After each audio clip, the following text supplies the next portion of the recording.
Hello students, welcome back to my channel. आज हम कर रहे हैं 12.1 exercise surface area and volume. Last class में मैंने आपको इसके फॉर्मूले क्लियर कर दिए थे, तो आज हम करेंगे इसका फर्स्ट क्वेश्चन। और फर्स्ट क्वेश्चन में आपको क्या दिया है कि 2 क्यूब्स, सबसे पहले उसने क्या बोला कि 2 क्यूब्स लिए गए हैं जिनका वॉल्यूम आपको दिया है 64 सेंटीमीटर क्यूब। जैसे ये फर्स्ट क्यूब है, इसका वॉल्यूम कितना दिया आपको 64 सेंटीमीटर क्यूब। एक और क्यूब लिया गया है, इसका वॉल्यूम भी कितना दिया है 64 सेंटीमीटर क्यूब। और इन दोनों क्यूब को उसने क्या किया, एंड टू एंड कनेक्ट कर दिया। और कनेक्ट करने के बाद हमारे पास क्या शेप मिल गई, क्यूबॉइड की। क्यूबॉइड की शेप मिल गई। उसने कहा कि जो हमें रिजल्टिंग शेप मिली है उसमें हमने क्या करना है, उसका सरफेस एरिया फाइंड करना है।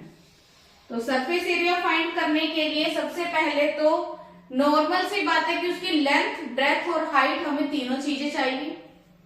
तो वो फाइंड करने के लिए हम क्या करेंगे, जिन क्यूब्स को कनेक्ट किया गया था उनका आपको वॉल्यूम दिया है, और वॉल्यूम से हम क्या फाइंड कर लेंगे, उसकी साइड। कैसे फाइंड करेंगे, देखो हम क्या लिखते हैं, इन अ क्यूब। हमने क्यूब लिया और उसका वॉल्यूम हमें दिया हुआ है। वॉल्यूम कितना दिया है 64 सेंटीमीटर क्यूब। और वॉल्यूम का फॉर्मूला क्या होता है, जो चीज गिवन है आप उसी का फॉर्मूला फाइंड कर लो। क्या होता है फॉर्मूला, मैंने आपको टेबल में लिखवाया था, ए क्यूब। तो ये भी वॉल्यूम है, ये भी वॉल्यूम है, दोनों का आप इक्वल रख दो। अब देखो 64 का आप एलसीएम लेके देख लो, अगर आपको नहीं क्लियर हो रहा है तो एलसीएम लोगे तो वैसे तो ये 4 पे भी जा सकता है और 2 पर भी जा सकता है। अब यहाँ पे अगर आप देखो तो 4 कितने टाइम आ रहा है, 3 टाइम। तो यहाँ पे आप लिख दोगे 4 सेंटीमीटर का क्यूब। क्यूब से क्यूब खत्म हो जाएगा तो ए की वैल्यू कितनी आ गई, 4 सेंटीमीटर। मतलब जो जिन क्यूब्स को कनेक्ट किया गया था उसकी लेंथ, ब्रेथ और हाइट वो सब कितनी है, 4 सेंटीमीटर। दूसरे क्यूब का भी वॉल्यूम 64 था, तो उसकी भी लेंथ, ब्रेथ और हाइट सब कितनी है, 4 सेंटीमीटर। अब थोड़ा सा यहाँ पे आपको समझना है कि जब दोनों क्यूब को कनेक्ट किया गया तो उसमें क्या होगा, उसकी ये वाली जो साइड है वो इंक्रीज हो जाएगी। जब दोनों को कनेक्ट करोगे तो ये वाली साइड क्या आ जाएगी हमारे पास, 4 + 4 हो जाएगी। और कितने सेंटीमीटर हो जाएगी, 8। ठीक है। और बाकी जो दोनों साइड्स रहेंगी वो रहेंगी हमारे पास 4 सेंटीमीटर ही रहेंगी। तो जो ये शेप बनी, कौन सी शेप बनी, ये क्यूबॉइड की। क्यूबॉइड की शेप में अगर हम देखें कि अगर उसकी लेंथ इंक्रीज हो गई, लेंथ कितनी आ गई हमारे पास, 4 + 4 कितने सेंटीमीटर हो गई, 8 सेंटीमीटर। तो ब्रेथ और हाइट वो पहले वाली ही रही, कितने सेंटीमीटर, 4 सेंटीमीटर।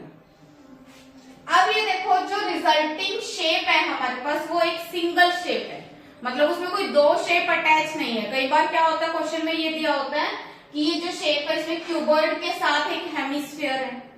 जब हमारे पास कभी भी ऐसे क्वेश्चन दिया होगा कि कोई भी 2 या 2 से ज्यादा शेप को अटैच करके एक सिंगल शेप बनी है, तो अगर उसमें वो सरफेस एरिया फाइंड करने के लिए भी कहता है, तब हमने क्या करना है, सबका अलग अलग कर्व सरफेस एरिया निकालना है और सबको ऐड कर देना है।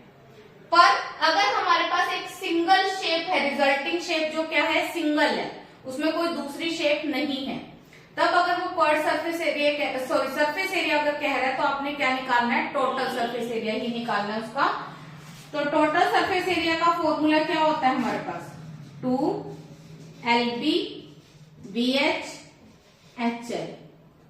मतलब L क्या है, लेंथ, B क्या है, ब्रेथ, B फिर से ब्रेथ, हाइट 4, हाइट 4 है, लेंथ कितनी है 8, और ये क्या आएगा, सेंटीमीटर स्क्वायर। कैसे आया सेंटीमीटर स्क्वायर, सेंटीमीटर को सेंटीमीटर से मल्टीप्लाई करेंगे, सेंटीमीटर की पावर 2 आएगी, यहाँ पे भी सेंटीमीटर की पावर 2 आएगी, यहाँ पर भी सेंटीमीटर की पावर 2 आएगी।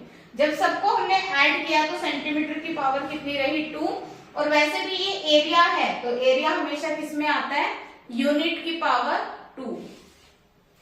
अब इसको हम सोल्व कर देते हैं। पहले हम मल्टीप्लाई करेंगे 32 प्लस 16 प्लस 32,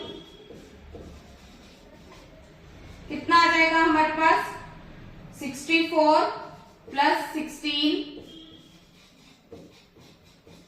इसको ऐड करेंगे कितना आएगा 6 और 4 10, 6 और 1 7 और 8, मल्टीप्लाई करके कितना आ गया 160 सेंटीमीटर पावर 2। और ये क्या मिल गया हमारे पास, रिजल्टिंग शेप का सरफेस एरिया। सिर्फ ये आपने ध्यान से इसको समझना है कि जब भी वो कहेगा कि आप सरफेस एरिया फाइंड करो तो उसमें आपने कंफ्यूज नहीं होना है कि अगर आपके पास रिजल्टिंग शेप जो है वो सिंगल है तो आपने क्या करना है, उसका टोटल सरफेस एरिया का फॉर्मूला लगाना है। और अगर रिजल्टिंग शेप में 2 या 2 से ज्यादा शेप को अटैच किया गया है तब आप क्या करोगे, सबका अलग अलग कर्व सरफेस एरिया निकालकर ऐड कर दोगे। क्लियर है? करो note down. Please like share and subscribe. Thank you.